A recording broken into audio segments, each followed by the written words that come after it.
Welcome back everyone. In this video, we'll be talking about a couple of redactions made to the Quran, and as we do so, we'll be posing some questions for Muslims and their popular claims about the Quran's preservation, whether written or oral. Let's begin with a review of the compilation of the Quran as it began with Abu Bakr. He said to Zayd, "Search for fragmentary scripts of the Quran and collect it in one book." This was very difficult for Zayd compared to shifting a mountain. Zayd said, "So I started compiling the Quran by collecting it from leafless stalks of date palm trees, pieces of leather, hides, stones, and so forth, and also from the memories of men." From the beginning, then, we see that the Quran was not primarily preserved in memory.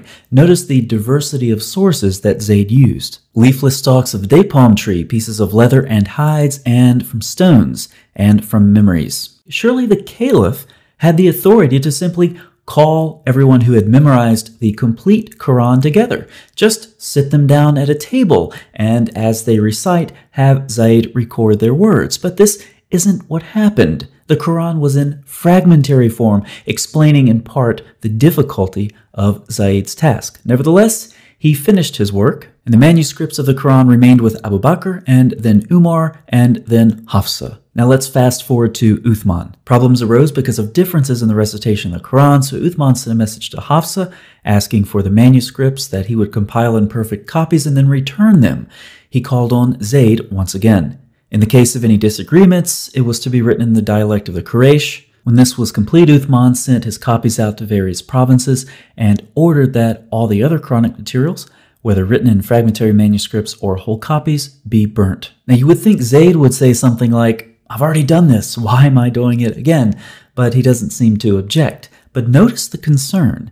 It's with differences in the recitation of the Quran. So what is Uthman's solution? To compile the Quranic materials in perfect copies and then burn his source material. So the variations in these manuscripts are causing problems for the early Muslims. But this raises an interesting question. What did Uthman do with his source material? He burned it. But if the Quran was preserved in memory, as many Muslims claim today, why didn't Uthman account for this fact? If the memorization of the Quran was so dominant, destroying manuscripts would not accomplish Uthman's goal of eliminating variant readings. Now, what kind of changes did Uthman make during his recension? Well, of course, it's difficult to tell when you burn your source material, but we do have some reports about some problems with Uthman's recension. Numerous tafsir and other sources describe the 200 verses that were once in Surah 33. But when Uthman wrote out the codices, he was unable to procure more of it than there is today. And interestingly, according to Ubay ibn Ka'b, during the lifetime of Muhammad, Surah 33 had 286 verses. Notice these were recited in the lifetime of Muhammad and then lost after.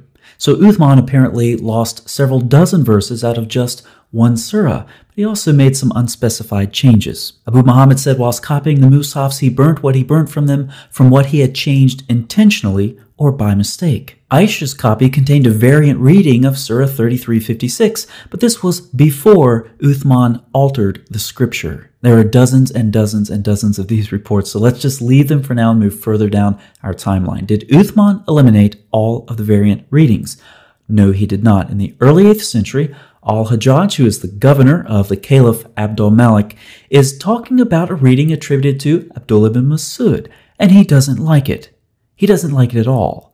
I mean, he really doesn't like it. Al-Hajjaj swore that he would erase Ibn Mas'ud's reading from the Mus'haf, even if it would be with a rib of a swine. On these early manuscripts, if you want to erase the ink off the parchment, you have to scrape it off with a stone or something of that sort.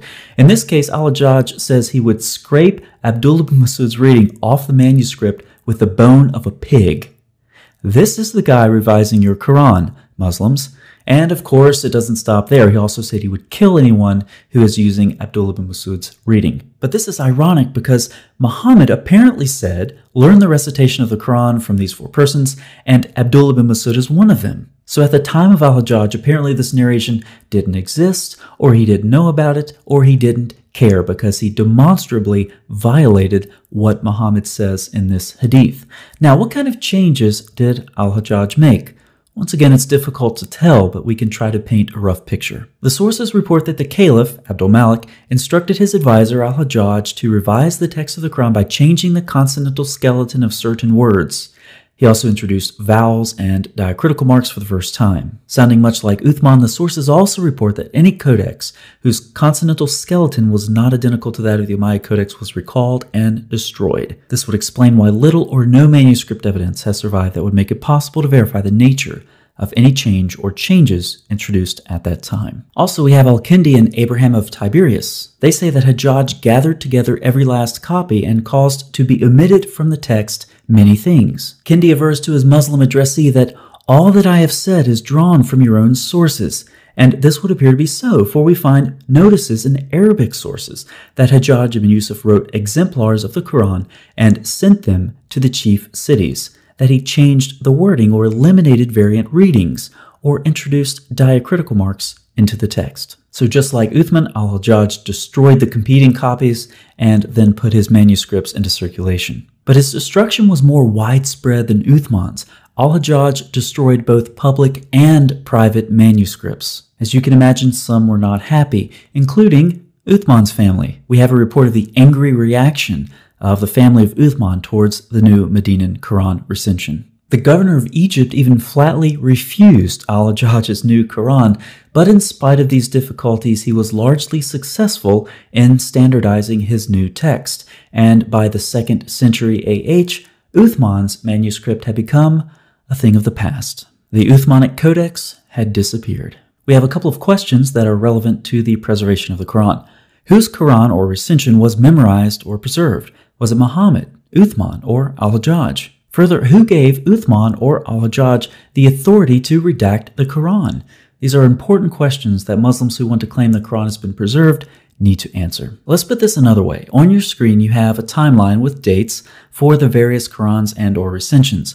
Now, our timeline begins with Muhammad's death at 632, but there's very good reason for thinking that Muhammad was alive several years later. We have about 11 sources from the 7th and 8th century that indicate this. But we'll start with 632, so let's just go with that. Now let's ask some questions. Which Quran has been preserved along this timeline? If it's the one from Muhammad in 632, then why was Zayd's collection needed? And why was it so difficult to collect the Quran? Why did he need to collect it from so many different fragmented sources? How do we know Abu Bakr's Quran was reliable at all? Moving on to Uthman around 650, why was Uthman's standardization needed? Why repeat Abu Bakr's work done just over 15 years earlier? If the Quran was memorized as Muslims claim, then why the differences? And why did Uthman destroy manuscripts? If the Quran was memorized, this would have done no good. Who gave Uthman the authority to do this? What changes did Uthman make? Similar questions can be asked of al-Hajjaj in the early 8th century. Who gave him authority? What was his motivation? What did he change? Why did he destroy the other Qurans? Why is it that at no point during these recensions do Uthman or al-Hajjaj indicate that oral preservation of the Quran will persist through their textual revisions? How can any Muslim possibly argue that the Quran was fixed in oral or written form before al-Hajjaj? The data say it was not. The concept of a fixed Quran in either Muhammad's time or Uthman's time is complete fiction. Now, there's more. Muslim scribes, just like other scribes, would count the words in their manuscripts as a way to detect errors in their copying. So let's look at some of these differences. With the verses, we do have a couple of abbreviations here. These just refer to the modern version with or without the Bismillah, depending on how many chapters you put that with. We also have variations in the number of words from about 77,200 up to 77,900. And consonants vary from about 300,000 to 363,000. Don't you wish we had word counts for all of those manuscripts that were destroyed? So Muslims, regarding the preservation of the Quran, which of these, if any, correspond to the memorized or the written Quran? One of them? All of them? What criteria do you use to choose between them? Which of these is the superior reading? We've been told there's only one Quran. Why all of these variants? Why all of these revisions? And why do we have so many variations, given that so many manuscripts were destroyed? Based on the evidence presented in this video, I draw numerous conclusions. I'll share 3 of them with you. Any theory of miraculous or perfect preservation of the Quran is complete nonsense. 2, given the destruction of Uthman and al-Hajjaj, it is impossible to know the original Quranic readings. And 3, the Quran could not have reached a stable form before the early 8th century AD. Muslims, if you want to object to this video, begin your comment by saying, I watched the entire video. And if you don't do that, I'll know that you didn't watch the video, and in typical Muslim fashion, you're trying to comment anyway. So let's see how many Muslims don't do this, and how many Muslims we can amaze with our psychic knowledge that they're trying to comment without watching the video. For the rest of you, thank you so much for watching. I'll see you next time.